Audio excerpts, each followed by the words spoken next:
Hello, मैं doctor Sonal Kolte आप सभी का स्वागत करती हूँ कॉफी विद डॉक्टर सोनल के 30th एपिसोड में। आज हमारे साथ है नागपुर के रिनाउंड होम्योपैथ डॉक्टर राजकुमार साहू, जो कि अपनी सेवाओं से बहुत सारे मरीजों की जो तकलीफें हैं उनको उन्होंने दूर किया है। तो आज हम होम्योपैथी, जो कि बहुत पुरानी पैथी है और जिसके बारे में कहा जाता है कि कोई भी साइड इफेक्ट नहीं होता, और जैसे कि एलोपैथी में बहुत सारे साइड इफेक्ट होते हैं ऐसा बोला जाता है, तो इसके बारे में हम बहुत सारी बातें आज उनसे करेंगे। सर मैं आपको हमारे शो में इनवाइट करती हूँ। सर, होम्योपैथी हॉस्पिटल या होम्योपैथी क्लिनिक जो है, आपने बहुत बड़ा होम्योपैथी क्लिनिक नागपुर शहर में, मध्य नागपुर में आपने शुरू किया है, उसके लिए आपको बहुत सारी बधाई। Thank you. और सर, आपको किसी से कंसल्ट करना है अगर, तो उन्हें कहाँ आना चाहिए? देखिए, हमारा क्लिनिक धर्मपेट झंडा स्क्वायर पर ही है, ठीक है। और क्या क्या सर करते हैं वहाँ पे आप? जी, हमारे पास एक साइकोलॉजी डिपार्टमेंट है, हमारे पास एक फिजियोथेरेपी डिपार्टमेंट है। हम लोगों ने एक नई कंसेप्ट में उतरा है, that is a medical gym. देखिए, वेस्टर्न कंट्रीज़ में ना जिम का कंसेप्ट बहुत अलग है as compared to Indian cultures. हम इंडियन कल्चर्स में मैं देख रहा हूँ कि जिम के लिए जा रहा है 15-18 साल से लेके 30-35 साल का लड़का। लेकिन आपको ये जानकर ताजुब होगा कि मसल्स की कोई एज नहीं होती। Muscles has no age. Actually muscles की ज़्यादा ज़रूरत स्ट्रेंथनिंग और स्ट्रेचिंग की ज़्यादा ज़रूरत ओल्ड एज में है। तो हम लोग ने एक नया कंसेप्ट शुरू किया है, फिजियोथेरेपी फॉर जेरियाट्रिक्स पेशेंट्स, जहाँ पर हम लोग पेशेंट के ओल्ड एज पेशेंट के मसल्स के फंक्शंस को ध्यान पे, फिजियोलॉजी को ध्यान पे रख के हमारे पास फिजियोथेरेपिस्ट है, हमारे पास न्यूरोफिजियोथेरेपिस्ट है। अगर आप चाहते हैं कि, और आपके घर में कोई बुजुर्ग है जहाँ पे उनको लगता है कि एक्सरसाइज की बहुत ज़्यादा ज़रूरत नहीं है, तो सर के नए सेंटर पे वो भी सुविधाएं उपलब्ध कराई गई है।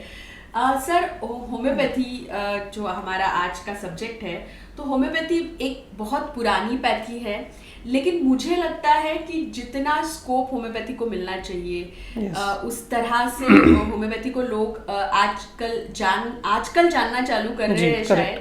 तो आपको उसके बारे में क्या लगता है? डेफिनेटली, एक्चुअली होम्योपैथी को जो उसके स्वरूप में प्रैक्टिस करनी चाहिए थी, जो उसके प्रिंसिपल्स पे प्रैक्टिस करनी चाहिए थी, उससे वह बहुत दूर था। होम्योपैथी बहुत डीप साइंस है। होम्योपैथी में 6000 कॉन्स्टिट्यूशन डोज है। जब पेशेंट अप्रोच करता है डॉक्टर के पास, तो उसकी काउंसलिंग में उसका स्वभाव, नेचर, डिजीज़ कहाँ से ओरिजिन हो रहा है, डिजीज़ का मेंटल सोर्स क्या है, उसका जेनेटिक डिस्पोजिशन क्या है, इस पर बात की जाती है। नो साइंस, आज हम लोग जेनेटिक इंजीनियरिंग में आ रहे हैं, बट होम्योपैथिक का अप्रोच शुरू से होलिस्टिक रहा है। पेशेंट एज अ होल, हम लोग होलिस्टिक अप्रोच में ज़्यादा डील करते हैं। यस, ये आजकल बहुत बोला जाता है कि होलिस्टिक अप्रोच पे हम काम कर रहे हैं, या इस बारे में, या साइकोडायनामिक के बारे में हमने जैसे बात की। तो सर, ये चीज़ें होम्योपैथी में 200 साल पहले से हम ये चीज़ों के बारे में बात कर रहे हैं। तो यानी अगर लोग बोलते हैं कि मॉडर्न पैथी, अगर एलोपैथी को मॉडर्न पैथी बोला जाता है, तो मुझे लगता है कि होम्योपैथी सबसे ज़्यादा मॉडर्न है। Absolutely right. देखिए, होम्योपैथिक मेडिसिन में ना पेशेंट्स के सोर्स को पकड़ा जाता है कि उसका डिजीज़ का सोर्स क्या है, क्या mental cause behind a disease के लिए। हर डिजीज़ के पीछे, डिजीज़ कोई बाहर से आने वाली वस्तु नहीं है। डिजीज़ हमारे बॉडी में अंदर से आ रहा है, और हमारे बॉडी में जितने पार्ट्स है, जितने ऑर्गन है, सारा बॉडी का कंट्रोल माइंड में है। और mind is a centre of emotions. हमारे इमोशंस ही हमारे डिजीज़ को डेवलप करते हैं। अगर हमको डिजीज़ को समझना है, तो हमको माइंड को समझना पड़ेगा। होम्योपैथी में ये कंसेप्ट शुरू से है। होम्योपैथी होलिस्टिक अप्रोच के लिए बना है। Homeopathy is nothing but a study of your mind. Homeopathy is nothing but a study of your genetic, your constitutions, how the disease and why the disease is develop. ये बहुत मायने रखता है। yes. और हमारा शरीर एक है ना, हम उसको अलग अलग चीजों में बांटते हैं। कार्डियोलॉजिस्ट अलग है, गायनेकोलॉजिस्ट अलग है। सो ये चीज हमेशा होम्योपैथी में मैंने सुनी है। बीइंग अ होम्योपैथ कि अरे आप सभी लोग एक ही इंसान सभी चीजों को ट्रीट कर रहा है, पर अदरवाइज अगर हम देखें तो बॉडी एज अ होल ही ट्रीट होनी चाहिए। You are absolutely right. मेरे पास इतने अनगिनत एग्जांपल्स हैं। मेरे पास अभी एक पेशेंट दुबई से आई थी। वो पेशेंट को सीवियर डिस्मेनोरिया था और severe clotting with heavy menses. उन्होंने कुछ हार्मोन सप्लीमेंट थेरेपी शुरू किया, उसने कुछ काम किया, फिर उन लोगों ने कुछ इंट्रायूटेराइन डिवाइस इंसर्ट किया and the problem is absolutely fine. उसका मेंसेस ठीक हो गया, उसका सीवियर डिस्मेनोरिया ठीक हो गया। सीवियर मतलब एब्सोल्युटली सीवियर। उसकी हैवी क्लॉटिंग बंद हो गई। बट व्हाट हैपन, कुछ सालों से पेशेंट सर्च कर रही थी कि उसका जो माइंड है वो बहुत रैपिडली स्विंग हो रहा है।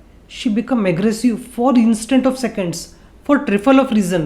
पूरा परिवार परेशान है लास्ट 2-3 साल से, और डिवाइस का इंसर्ट हुआ है 3-4 साल पहले।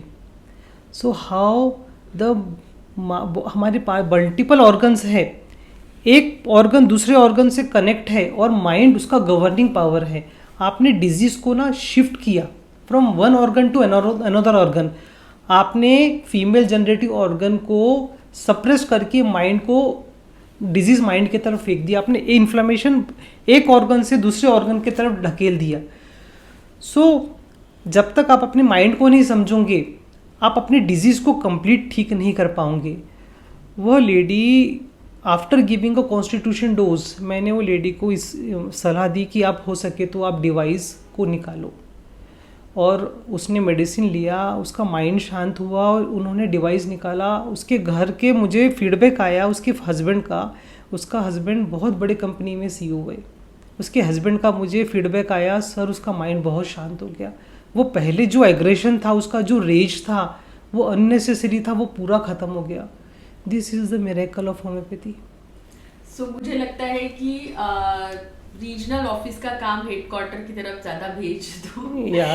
हेडक्वार्टर रहता है कि जो पूरे रीजन को संभाले, यानी हमारा जो माइंड है वो हेडक्वार्टर है और हमारे जो ऑर्गन्स है वो रीजनली काम करते हैं। Absolutely right. एंड और एक चीज जो है हमारे हॉर्मोन्स, क्योंकि हॉर्मोन्स जो है, जो मेन हॉर्मोन्स का पावर जो है हमारे हेडक्वार्टर यानी हमारे माइंड में, हर जैसे हाइपोथैलेमस में हर एक चीज का सेंटर है। थायराइड का या एस्ट्रोजन या जो ओवरीज है या एड्रिनल ग्लैंड है या इंसुलिन जो सिक्रीट हो रहा है पैनक्रियास से, प्रोलैक्टिन, तो ये सभी हॉर्मोन्स का जो मेन कंट्रोल है वो हमारे हाइपोथैलेमस या पिट्यूटरी ग्लैंड में होता है, और ये हॉर्मोन्स फिर रीजनली ये ऑर्गन से सिक्रीट होते हैं। Absolutely right. So hormone imbalance, जैसे कि अभी जो केस हमने आपसे सुनी, वो हार्मोनल इम्बैलेंसेस का ही एक शायद वो था, एग्जाम्पल था। तो हार्मोन इम्बैलेंसेस आजकल बहुत ज्यादा हो रहे हैं, और हार्मोन इम्बैलेंस हो रहे हैं तो हमको सिम्टम्स दिख रहे हैं कि पीसीओडी हो रहा है या कोई और हार्मोन डिस्टर्ब हो रहा है, तो कोई चीज हो रही है, और इससे हमारे मूड स्विंग हो रहे हैं। ये ऑल दीज आर कनेक्टेड। तो पीसीओडी या पीसीओडी को अभी शिफ्ट कर दिया है पीसीओएस। तो ये क्यों हुआ है शिफ्टिंग पीसीओडी का पीसीओएस में? पहले जब हम लोग सोनोग्राफी करते थे तो सोनोग्राफी में पता चलता था कि ओवरी में ना पर्ल्स है। पूरे ओवरी में चारों तरफ एक छोटे छोटे पानी से भरे हुए सिस्ट है। वो एक मोती की माला समान दिखता था। तो उनका ऐसा मानना था कि PCOD it's a disease of ovary, जिसमें सिस्ट डेवलप हो रहा है और उस वहीं तक लिमिटेड है। बट फर्दर इन्वेस्टिगेशन में पता चला कि यह बॉडी के हॉर्मोन्स को बुरी तरह चेंज कर रहा है। हिर्सुटिज्म डेवलप हो रहा है, मून फेज डेवलप हो रहा है, female become male and other part also affected. मतलब ये सिंड्रोम की उपाधि किसको दी जाती है? जब मल्टीपल ऑर्गन अफेक्ट हो। तो ये डिजीज़ में पता चला रिसर्च के बाद कि ये मल्टीपल ऑर्गन्स को अफेक्ट कर रहा है, सिर्फ ये ओवरी तक सीमित नहीं है। तो उसका नाम पीसीओडी से चेंज करके पीसीओएस का रखा गया, polycystic ovarian syndrome. Syndrome means a group of disease, multiple disease in one due to one reason. तो अगेन जैसे पीसीओज में हम बोलते हैं कि गायनेकोलॉजिस्ट जो है ये दो हिस्सों में बट गया एक्चुअली पीसीओएस, एंडोक्राइन और गायनेकोलॉजी, है ना। गायनिक और एंडोक्राइन में पिस गया पेशेंट। तो जब गायनेकोलॉजिस्ट के पास जाते हैं, वहाँ पे आपको पता है हार्मोनल थेरेपी दी जाती है या फिर लाइफस्टाइल डिसऑर्डर इसे कहा जाता है। फिर एंडोक्राइन में आते हैं तो और उस पे बहुत सारे मेडिसिन जैसे मेटफॉर्मिन, क्योंकि ओबेसिटी है तो मेटफॉर्मिन दिया जाता है। तो क्योंकि इंसुलिन प्रॉपर नहीं, इंसुलिन रेजिस्टेंस इसके साथ जोड़ा जाता है। ये सब चीजें हो जाती है। तो पीसीओडी जो है या पीसीओएस जो है वो वैसे ही है, आजू बाजू की जितनी चीजें है उसको ट्रीट किया जा रहा है। तो होम्योपैथी में हम पीसीओडी या पीसीओएस को किस तरह से देखते हैं और इसका क्या ट्रीटमेंट है? देखो, मैं देख रहा हूँ जो मॉडर्न साइंस में जो हम लोग गायनेकोलॉजिस्ट के पास जा रहे हैं ना, और जो मेडिकेशन दिया जा रहा है, this are very very hazardous, बहुत हार्मफुल है और बहुत एक्सेस डोज है। हमारे बॉडी में एक एक्सेस है, brain endocrine organ, brain order देता है हाइपोथैलेमस को, हाइपोथैलेमस ऑर्डर देता है पिट्यूटरी को, पिट्यूटरी से सारा बॉडी कंट्रोल हो रहा है, सारे ऑर्गन्स कंट्रोल हो रहे हैं। अब यहाँ पर क्या हो रहा है, आप हार्मोन रिप्लेसमेंट थेरेपी दी जा रही है 21 डेज 40 डेज। यह क्या कर रहा है, वो जो नॉर्मल एक्सिस है उसको कंप्लीटली डिस्ट्रॉय कर रहा है। और यह जो आर्टिफिशियल ईस्ट्रोजन आपके बॉडी में जो जा रहा है, यह आपके साइकिल को, आपकी मॉर्फोलॉजी को, आपके नॉर्मल फिजियोलॉजी को कंप्लीटली डिस्ट्रॉय कर रहा है। तो दैट इज़ वेरी हार्मफुल। तो इससे जो ओवेरियन कैंसर होने के या ऐसे भी चांसेस आपको लगते हैं कि देखिए 2010 में ना ऑस्ट्रेलियन कैंसर सोसाइटी ने ना एक 5000 लेडीज़ पे बहुत इंटेंस रिसर्च करके बताया कि estrogen has a carcinogenic property. Actually हमारे बॉडी में लेडीज़ में दो महत्वपूर्ण हार्मोन्स होते हैं, ईस्ट्रोजन और प्रोजेस्टेरोन। ईस्ट्रोजन घर का एक वफादार नौकर है और प्रोजेस्टेरोन घर का मालिक है। अब इसमें ऐसा हो रहा है कि आप जो हार्मोन रिप्लेसमेंट थेरेपी दी जा रही है उसमें आप घर के नौकर को मालिक बना रहे हो और घर के मालिक को नौकर बना रहे हो। प्रोजेस्टेरोन का बहुत बड़ी जवाबदारी है गोनेडोट्रोपिन हार्मोन को कंट्रोल करने में, और गोनेडोट्रोपिन हार्मोन सीक्रेट होता है हाइपोथैलेमस से। Hypothalamus is a master of endocrine gland. सारे अपने जितने बॉडी में ग्लैंड है उसको गवर्निंग पावर इज हाइपोथैलेमस। मतलब आप क्या कर रहे हो, आप पूरी अपनी साइकिल ख़राब कर रहे हो जस्ट पीरियड आने के लिए, पीरियड कम करने के लिए, या पीरियड को ब्लीडिंग बढ़ाने के लिए, रोकने के लिए। This is absolutely wrong. Understand the natures law. आप माइंड को समझो कि ये गड़बड़ी क्यों हो गई, क्या इमोशन जवाबदार है, क्या संवेदना आपकी ज़्यादा हो रही है। Over sensitivity is responsible for cause of disease. और होम्योपैथी में अगर हम देखें तो जैसे अगर मैं गायनेकोलॉजिस्ट के पास जाऊँ तो वो हार्मोनल रिप्लेसमेंट थेरेपी सबको देंगे, बट होम्योपैथी में ऐसा नहीं है। तो आपके पास अगर कोई आता है तो कितने होम्योपैथी मेडिसिन हो सकते हैं पीसीओएस के लिए? नहीं, there is a no particular medicine for particular disease. Homeopathy में ना कोई पर्टिकुलर डिजीज़ का पर्टिकुलर मेडिसिन नहीं है। होम्योपैथी में होलिस्टिक अप्रोच है, पेशेंट एज अ होल है। आपके पास 10 पीसीओडी के पेशेंट है और 10 मेडिसिन अलग है। So there is a no specific treatment like a allopathic और मॉडर्न साइंस। होम्योपैथी में ना 6000 मेडिसिन है।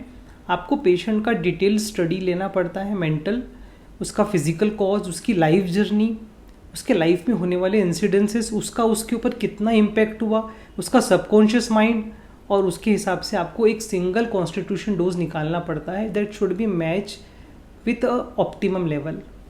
ऑब्वियसली, जैसे कि अगर कोई शांत लड़की है, उसको पीसीओएस है, तो मेडिसिन जो है होम्योपैथी में वो चेंज हो जाएगी। yes, कोई एग्रेसिव है, कोई बहुत स्पेसिफिक है कोई चीज़ों में, यानी हर मेंटल और बिहेवियरल कंडीशन के साथ होम्योपैथी मेडिसिन जो है वो चेंज हो जाती है। तो होम्योपैथी में एक रूब्रिक नाम की एक बहुत अच्छी चीज़ है जी, जो होम्योपैथी जानते हैं उनको पता है। तो वो रूब्रिक निकालना मुझे लगता है सबसे बड़ी स्पेशलिटी होती है होम्योपैथ की। हमारे सर का कहना ऐसा था, सर का ऐसा बोलना था कि homeopathy is a art a science having a beautiful art. आपको कॉन्स्टिट्यूशन डोज निकालने के लिए पेशेंट को बहुत गहराई से समझना पड़ता है, पेशेंट की संवेदना सेंसिटिविटी को समझना पड़ता है कि क्या क्या कारण है, how the disease develop and the why the disease develop. और पेशेंट उस कन्वोकेशन में, उस इंटरव्यू में पेशेंट को रियलाइज़ होता है कि डिजीज़ का मूल कारण क्या है। सो होम्योपैथी अगर आपको प्रैक्टिस करनी है तो आपको पूरा नॉलेज होना चाहिए। बस सिर्फ एक आपका मेडिसिन का बुक पढ़ लो और होम्योपैथी मेडिसिन प्रिस्क्राइब करो, इस तरह होम्योपैथी नहीं ना होती है। ना, नॉट एट ऑल। जर्मनी में अगर आपको होम्योपैथी करना है तो minimum qualification is MBBS। Actually homeopathy के पतन का कारण सिर्फ और सिर्फ होम्योपैथ्स है। होम्योपैथी को जिस गहराई से पढ़ना चाहिए, होम्योपैथी को जिस आस्था से पढ़ना चाहिए, यह कोई medication, allopathic medication are very simple. आप 15-25 मेडिसिन लेकर बैठ जाओ, आप दिन भर में 100 पेशेंट निकाल लोगे। आपको पेशेंट को समझने के लिए पेशेंट का बॉडी लैंग्वेज, साइकोलॉजी, आपका बहुत अच्छा नॉलेज चाहिए आपको, तभी आप होम्योपैथी कर Yes. सकते हैं। होम्योपैथी में सिमिलिया सिमिलिबस क्यूरेंटर के बारे में बात करते हैं, यानी जो हो रहे हैं सिम्टम उसी तरह की दवाइयाँ दी जाती है। Yes. तो बहुत बार बोला जाता है कि साइड इफेक्ट ही नहीं होते हैं होम्योपैथी से, तो इसका इफेक्ट क्या होगा, यस। है ना। तो आपकी 23 इयर्स की आपका एक्सपीरियंस है होम्योपैथी में, बहुत सारे मिरेकल्स होते हुए आपने देखे हैं। तो आपको क्या लगता है कि ये जो सिमिलिया सिमिलिबस क्यूरेंटर वाली जो बोला जाता है, ये सही में काम करता है? एब्सोल्युटली ना। सिमिलिया सिमिलिबस क्यूरेंटर मतलब लाइक्स क्योर लाइक्स। होम्योपैथी में डिजीज़ के सिम्टम्स नहीं, मतलब पेशेंट्स के general symptoms along with mental symptoms को मैच किया जाता है होम्योपैथिक मेडिसिन से, और वो मैच एकदम एग्जैक्ट और करेक्ट होना चाहिए। और ऐसा नहीं है कि होम्योपैथी के साइड इफ़ेक्ट नहीं है, ये कंसेप्ट गलत है, ये मिथ है। Action and reaction law is an universal nature's law. अगर कोई दवा अपना एक्शन दिखाएंगी तो उसका प्रति एक्शन आज नहीं कल, कल नहीं परसों आएगा ही लौट के। अगर आपका कॉन्स्टिट्यूशन डोज करेक्ट नहीं है तो वो कहीं ना कहीं डिजीज़ सप्रेस्ड करेगा। आपका एक बीमारी सप्रेस्ड हो जाएगा, आप एलर्जी के लिए गए, आपका एलर्जी पूरी तरह से ठीक हो जाएगा, पता चलेगा आपको कुछ दिन बाद आपको थायराइड हो गया। तो डिजीज़ ने अपना ऑर्गन शिफ्ट किया है, स्मॉल ऑर्गन से मेजर ऑर्गन की तरफ शिफ्ट हुआ है। That is called as suppression of disease. Suppression हो जाता है, कॉन्स्टिट्यूशन अगर चेंज हो जाएगा। Yes. तो आपका डॉक्टर को भी आपको प्रॉपर चुनना पड़ेगा। होम्योपैथिक डॉक्टर प्रॉपर चुनना is a very important thing. Absolutely right. अच्छा, बहुत सारी चीज़ें बोली जाती है जैसे होम्योपैथी के बारे में कि बहुत स्लोली रिएक्ट करता है, तो बहुत फीवर है तो हम होम्योपैथ के पास क्यों जाए, या अब भी एक्यूट डिसीजेज है। तो इस तरह की चीज़ों में आपका किस तरह का प्रैक्टिस रहा है या अनुभव रहा है कि? नहीं, नॉट एट ऑल।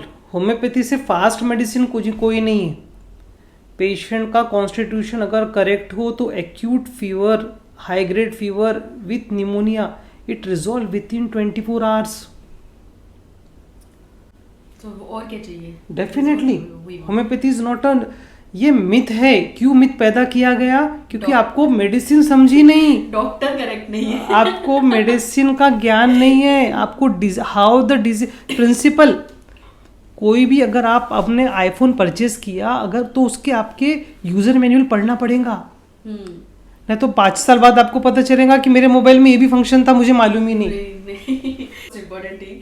अगेन हम पीसीओएस पे आते हैं, जैसे कि ऑस्टियोपोरोसिस जो है आजकल वो भी बहुत ज़्यादा देखा जा रहा है। तो again it's link with the hormones, right, as we discuss.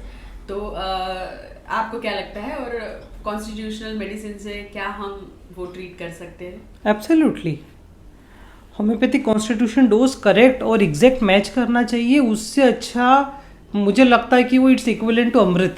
Because homeopathy medicine अगर करेक्ट है तो वो एक ऑर्गन ठीक नहीं करेगा। वो अगर आपको 3 डिजीज़ है या 5 डिजीज़ है या 10 डिजीज़ है, वह मेडिसिन हर डिजीज़ में काम करेगा। That is a beauty of homeopathy. Really मैंने स्टार्टिंग के कुछ साल होम्योपैथी प्रैक्टिस की तो मुझे वो बहुत अच्छा मेरा एक्सपीरियंस रहा। बहुत कॉम्प्लिकेटेड है, जैसे कि आपने कहा कि रूब्रिक ढूंढना, 6000 मेडिसिन आपके सामने है, उसमें से प्रॉपर कॉन्स्टिट्यूशनल मेडिसिन निकालना, उसके लिए आपको बार बार लोगों से बात करना, इंटरव्यू करना, उनको ऑब्जर्व करना, ये बहुत बड़ी प्रोसेस होम्योपैथी में होती है। मेंटल्स निकालने रहते हैं, फिजिकली उनको देखना पड़ता है। सो ये बहुत बहुत बढ़िया ब्यूटीफुल पैथी है जो आप जैसे आपने कहा। तो लेकिन लोगों में पेशेंस जो है, जैसे अभी का जो इंस्टाग्राम सोशल मीडिया वाला 1 सेकेंड से भी कम वाली जो चीज़ें, सब फास्ट चाहिए लोगों को। तो इसमें होम्योपैथी को अगर हमको प्रॉपर रखना है तो हमें किस तरह से काम करना चाहिए? देखिए, मुझे ऐसा लगता कि आप नेचर के लॉ के साथ खिलवाड़ मत करो, ठीक है। आप 2000 में जो कैंसर्स है, आज 2025 चल रहा है, कैंसर 300 टाइम्स बढ़ गया। क्या रिस्पॉन्सिबल होगा? क्या फूड रिस्पॉन्सिबल है? क्या एनवायरनमेंट रिस्पॉन्सिबल है? जीन्स में म्यूटेशन हो रहे हैं, सेल में मल्टीप्लिकेशंस हो रहे हैं, क्या सिर्फ फूड रिस्पॉन्सिबल हो सकता है इसके लिए? ना। जैसे फीमेल्स के हार्मोन्स इम्बैलेंस की बात होती है, Yes. बहुत ज़्यादा बात होती है, तो मेल्स में भी हार्मोन इम्बैलेंस होते हैं क्या? डेफिनेटली होते हैं। हार्मोन डिसबैलेंस सिर्फ फीमेल तक सीमित नहीं है, मेल आर इक्वली इम्पोर्टेंट। कई मेल्स को after the age of 45-48 they develop a negative thoughts, some patient develop a suicidal thought. This are nothing but hormonal disbalance. आपके बॉडी में हार्मोन्स की गड़बड़ी हो गई है, आपको इरेक्टाइल डिसफंक्शन है, आपका सेक्सुअल लिबिडो लो हो गया है, ये भी हार्मोन डिसबैलेंस के सिम्टम है। हमारे बॉडी में जो सेक्सुअल हार्मोन का डेवलपमेंट होता है उसके लिए fat are very much responsible. Lipid are important criteria to develop a sex hormone. हम लोग जो एंटी लिपिड मेडिसिन कई सालों से खा रहे हैं, एंटी स्टैटिन के नाम पे एंटी लिपिड मेडिसिन जो खा रहे हैं, ये हमारे बॉडी में कोलेस्ट्रॉल को ख़त्म कर रहा है। तो फिर सेक्स हार्मोन का डेवलपमेंट कैसे होगा? Cholesterol synthesis, Yes. The sex hormones, definitely. So again वही चीज़ आती है कि सब चीज़ें इंटरलिंक है और हमारे जो हार्मोन्स है वो भी एक दूसरे से इंटरलिंक है। वो होते ही इस तरह से सिक्रीट है कि अगर थायराइड सिक्रीट हो रहा है तो वो एस्ट्रोजन और इंसुलिन सिक्रीट हो रहा है, तो वो कॉर्टिकोस्टेरॉइड्स को इस तरह से वो एक दूसरे को बैलेंस करते हैं। Yes. तो बैलेंसिंग ऑफ हार्मोन, ये टर्म जो है हार्मोन बैलेंसिंग या हार्मोन इम्बैलेंसिंग, यहीं से आई होगी। Yes. कि एक हार्मोन नहीं होता imbalance. Yes, definitely, absolutely right. सारे हार्मोन्स वो अब वो आपको मालूम है क्या, वो एक व्हील है, वो दूसरे व्हील से कनेक्ट है, एक घूमेगा तो दूसरा घूमेगा। तो आप ना बॉडी को पर्टिकुलर लेवल पर नहीं देख सकते। Very true. पहले आई स्पेशलिस्ट थे, अभी रेटिना स्पेशलिस्ट आए, आप स्पेशलाइजेशन की तरफ जा रहे हो, आप माइंड को निग्लेक्ट कर रहे हो। How it could possible? Obviously. So हमेशा ये चीज याद रखें कि योर एज अ होल। और ये कंसेप्ट आते जा रहा है, होम्योपैथी में भी आएगा शायद कुछ दिनों में, कि चाइल्ड होम्योपैथ या इस तरह से साइकोलॉजी वाला होम्योपैथी।